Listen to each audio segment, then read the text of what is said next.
चोट हम साहबा कैसे हे जी, घुंघरू के चोट हम साहबा कैसे, चला जाई विदेशवा रहब कैसे, चला जाई विदेशवा रहब कैसे,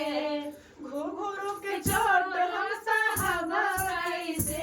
हे जी, घुंघरू के चोट हम साहबा कैसे, राजा जाई विदेशवा रहब कैसे,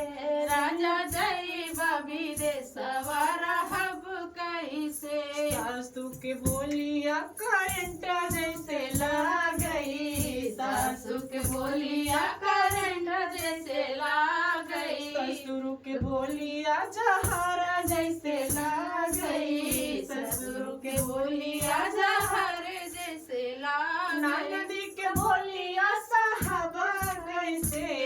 जी, ननदी के बोलिया साहबा कैसे, राजा जाई विदेशवा रहब कैसे, राजा जाई विदेशवा रहब कैसे, घुंघरू के चोट हम साहबा कैसे हे जी, घुंघरू के चोट हम साहबा कैसे, राजा जाई विदेशवा रहब कैसे, राजा जब तू विदेशवा रहब कैसे। जेठानी के बोलिया तो हम, जेठानी के बोलिया करंट जैसे लागे, जेठानी के बोलिया कटारी जैसे लागे हो, जेठानी के बोलिया कटारी जैसे लागे हो,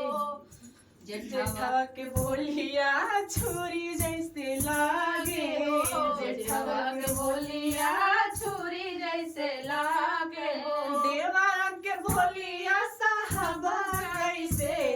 जी, देवरा के बोलिया साहबा कैसे, राजा जाई विदेशवा रहब कैसे, राजा जाई